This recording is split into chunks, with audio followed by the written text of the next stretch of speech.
Hello මං හිතුවා මේ බොකලි කියන බ්‍රෑන්ඩ් එකේ whitening gold peel off mask එක ගැන ඔයත් එක්ක කතා කරන්න ඕනි කියලා. ඉතින් මේක මම යූස් කරලා තියෙන හොඳම gold peel off mask එකක්. ඇත්තටම මේකේ results ගැන කතා කරන්න කලින් අපි කතා කරලා බලමු මේකේ තියෙන ingredients මොනවද කියලා. ඉතින් මේකේ ප්‍රධාන වශයෙන්ම අන්තර්ගත වෙලා තියෙන්නේ gold and gold caviar extract සහ licorice extract. ඉතින් ඊට අමතරව මේ ටියුබ් එකේ පිටිපස්සේ මේක ඇප්ලයි කරන්න ඕනි ඉන්ස්ට්‍රක්ෂන්ස් වගේම අඩංගු වෙලා තියෙන දේවල් ඒ වගේ හැම දෙයක්ම ඉන්ක්ලූඩ් වෙලා තියෙනවා. මේ ටියුබ් එකේ මේ ප්‍රොඩක්ට් එක මිලිලිටර් 130ක් ඉන්ක්ලූඩ් කරලා තියෙනවා. මේ තියෙන ප්‍රොඩක්ට් එක බලමු මේක ඇප්ලයි කරන්න කොහොමද කියලා. ඉතින් ඔයාලට පුළුවන් මේක ස්පැචුලා එකකින් ඇප්ලයි කරන්න. එහෙම නැත්නම් ඔයගේ අතින් උනත් ඇප්ලයි කරන්න පුළුවන්. මම නම් කැමති මේක අතින් ඇප්ලයි කරන්න. ඉතින් ඔයාගේ මූණේ ඔයාට මේ ප්‍රොඩක්ට් එක ඇප්ලයි කරන්න ඕනේ තැන මේ විදිහට ස්මූත් එකට මේක ඇප්ලයි කරන්න තමයි තියෙන්නේ. ඉතින් මේක ඇප්ලයි කරද්දී ඔයා ඇස් උඩ ඇප්ලයි කරන්න යන්න එපා. ඒ වගේම ඔයාගේ අයිබ්‍රෝස් වල ඇප්ලයි කරන්න එපා. මේක peel off mask එකක් නිසා ඒවෙන් ඔයාට ඩැමේජ් එකක් වෙයි. මේක රිමූව් කරද්දී ඒවා ගැලවිලා යන්න බලයි. ඉතින් මෙන්න මේ විදිහට කොහොම හරි ඔයාගේ ෆේස් එකේ මේක හොඳට ඇප්ලයි කරගන්න. දැන් මම මේක ඇප්ලයි කරගෙන ඉවරයි.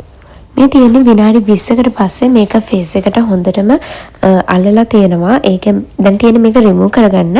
ඔයා මේක ඇප්ලයි කරලා විනාඩි 20කින් මේක පරිස්සමට ෆේස් එකෙන් රිමූව් කරගන්න තියෙන්නේ.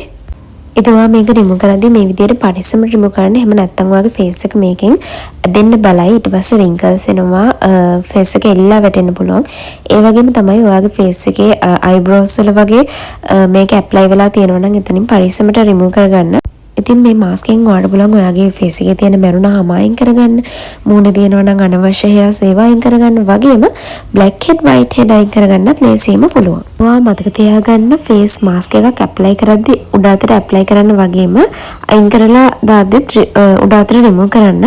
මම එතන කරේ පොඩි වැරද්දක්. මම මේ ඇවිත් තියෙන්නේ ෆේස් මාස්ක් එක රිමූව් කරාට පස්සේ ෆේස් එක වොෂ් කරලා නැහැ. මම යන්නේ දැන් ප්‍රොඩක්ට් එකක් ඇප්ලයි කරන්න. ඔයා මේ මාස්ක් එක යූස් කරලා බලන්න. ඇත්තටම පැහැපත් ගතියක් ෆේස් එකේ තිබ්බ මැරුණ හම අයින් වෙලා ඒ වගේ head white head remove වෙලා තියෙනවා වගේ දේවල් ඔයාලට ෆේස් මේ මාස්ක් එක ඇප්ලයි කරාට පස්සේ බලා ගන්න පුළුවන්. මේ ෆේස් මාස්ක් එක රිමූව් කරාට පස්සේ මම මේ කෙලින්ම ඇප්ලයි කරන්නේ මගේ ටෝන් එක. ඔයාලට පුළුවන් ඔයාලට ටෝන් එක වෙනුවට අයිස් කියුබ් එකක් උනත් මෙතනදී ඇප්ලයි කරන්න. ඉතින් ටෝන් එක ඇප්ලයි කරලා හොඳට ටැප් කරන්න ෆේස් එක. ඊට පස්සේ බලන්න ඔයා යූස් කරන මොයිස්චරයිසර් එක හරි සීරම් එක හරි ඇප්ලයි කරන්න. මම මේ ඇප්ලයි කරන්න හදන්නේ මගේ සීරම් එක. ඉතින් ඔයත් මේ ෆේස් මාස්ක් එක ඇප්ලයි කරලා බලන්න. ඇත්තටම මේ ෆේස් මාස්ක් එකෙන් ගොඩාක් ලොකු රිසල්ට් එකක් බලා ගන්න පුළුවන්. පළවෙනි පාරින්ම ඔයාගේ ෆේස් එකේ තියෙන අනවශ්‍ය රෝම, මැරුණ හම වගේ දේවල් අයින් කරලා හොඳ ක්ලියර් ගතිය, බ්‍රයිට් ගතිය ෆේස් එකේ බලා ගන්න පුළුවන්. ඉතින් මම මේ ෆේස් මාස්ක් එක ඇප්ලයි කරාට පස්සේ වතුරෙන් වොෂ් කරලා දාන්න නැතුව මේ විදිහට ටෝන් එක ඒ වගේම සීරම් එකක් මොයිස්චරයිසර් එකක් ඇප්ලයි කරලා බලන්න. සතියකට දෙපාරක් විතර මේ ට්‍රීට්මන්ට් එක එක දිගට කරලා බලන්න. ඇත්තටම ගොඩාක් හොඳ රිසල්ට් එකක් ඔයාලට බලා ගන්න පුළුවන් වෙයි.